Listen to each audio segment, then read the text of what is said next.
So hello Billy. Hello. Hello Michael. Hi. Hello Catherine. Hello. Hello Ridley. Hello. There was a boy, a very strange, enchanted boy. They said he wandered very far, very far, over land and sea.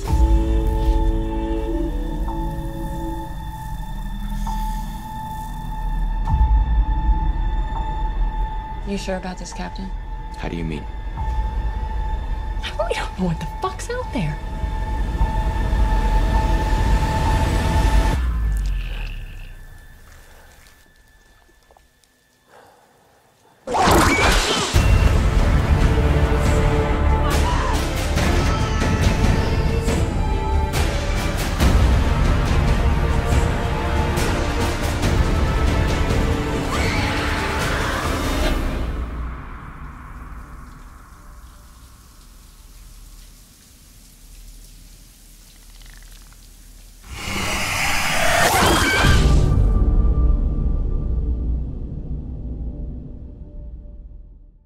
We saw you in Fantastic Beasts.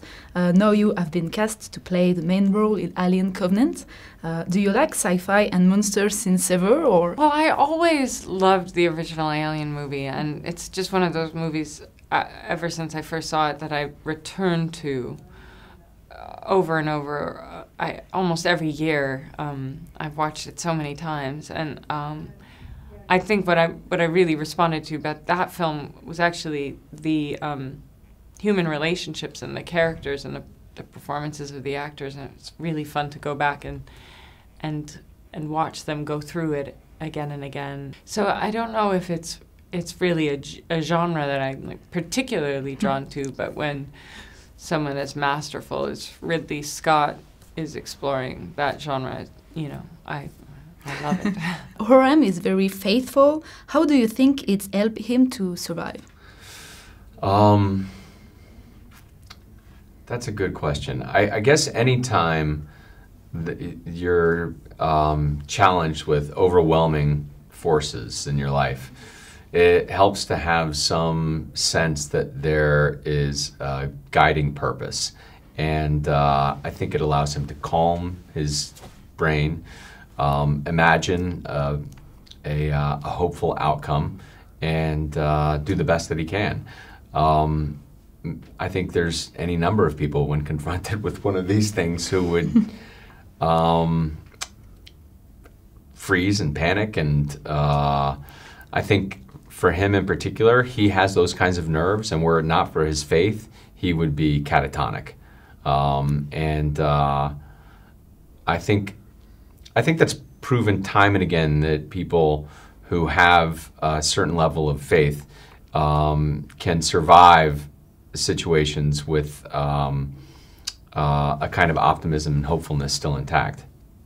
For you, why David is that fascinated about creation, playing God? Why is he? Yeah. Because I think he's bored a little bit, and I think there's a vanity about him for sure, which, you know, that means that he's interested in it because he wants to do it. And I think that was something that we saw from him in Prometheus from the beginning. He was curious about the idea that Peter Weyland had basically created him, and that Weyland was fascinated about finding his creators. And so early on in his introduction into human beings in the world, it was all about this concept of creation, and it stuck with him, and it's something that I think triggered his imagination. You don't get tired of creating cool characters and always kill them one by one? Yes, I like it. We can say Covenant is a Ridley Scott movie with the glove off. It's brutal, bloody. It was not too hard to see your character be abused like that? It was awful, actually. I was surprised at my reaction when I saw it. not when we shot it. When we shot it, it was great fun, you know, because then you're a part of the whole game of creating it. You know, you've got the special effects guys, you've got all sorts of tubes hooking up, and it feels like the best version of play acting and stuff, you know, with people at a very high level. But when I saw it, just the way that he cut it, it came as a real shock to me, and I was actually liking the character. I felt bad for him, and you know, wanted him to be okay, and it broke my heart a little bit. What would you say to someone who wants to see a movie but have weeks to make? Oh, have weeks to make it? Yeah. Get on with it. What was your favorite thing to perform? It's an easy answer. When I had the gun and got to do something tough, that was awesome. I never get to play those parts. So I got to fire a couple rounds at an alien, and that was pretty sweet. Yeah. They already make some figurine about your facehugger scene. How lucky. What's your thing to create strong female character? Do you have a recipe? Yeah, you have a strong mum. My mum was very tough. And because my dad was Army, so she brought us up. And there were 3 boys, and there was my brother, Tony Scott. So one way or another, she did a good job. She was very short. She was only, she was 5 feet, like this. Strong. What's your favorite things about your character? You don't necessarily know in a given group of people who is ultimately going to be cowardly and who's going to be heroic, and obviously also just in a situation like this, who will make it and who won't and all that. But it's a question I've always wondered, you know, when in crisis, will I be level-headed or not be able to think quickly enough? Will I have good instincts or not? And you hear these stories in real life of people lifting cars to save children, you know, and extraordinary strength emerges in crisis. And that was the first thing about her that I thought was really interesting. She's just a normal member of the crew at the beginning. She doesn't fancy herself particularly strong or heroic, but it turns out she has that within her. I like that. In Covenant, we see creator in many forms, many mutations. Yeah. What was your main inspiration when you created the more organic neomorph? Oh, I didn't want to wear out. I didn't want to show him too often. It's like Stephen in the shark in Jaws. You don't see much of the shark, which is the trick. In the first Alien, we didn't see much alien. That was a big trick. The neomorph is the not less armored version of this. He is more elegant and beautiful. Oh, what's the best way to look after an alien? Feed him.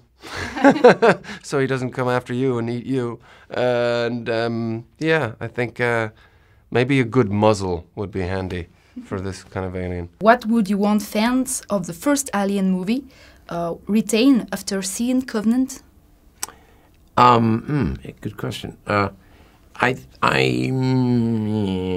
It's difficult. I think Covenant is so different from Alien, and Covenant is a much bigger universe than story universe than Alien. So I think they may recognize the music. The film begins with Jerry Goldsmith.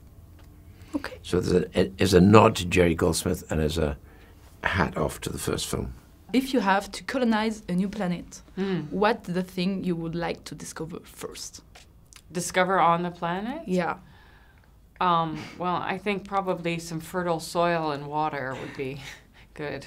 Yeah. Yeah. Probably, you know, that there's no point being on a planet with no water. I'm a big fan of traveling in nature, and I mean, this sounds, I don't know a better way of saying it, but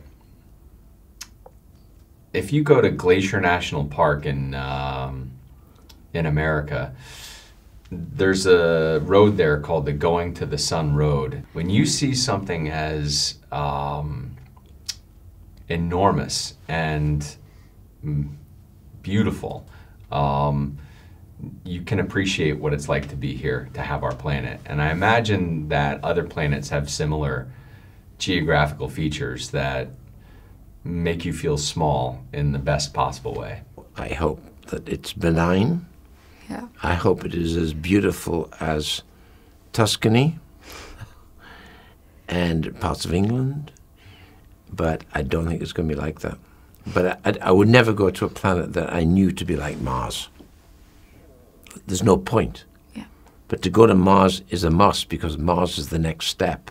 Then after Mars is deep space. That's a while off, I think. Mars itself, I think, will be by the middle of the next decade. They'll be standing on Mars just past 2010, I think. Thank you. Cool.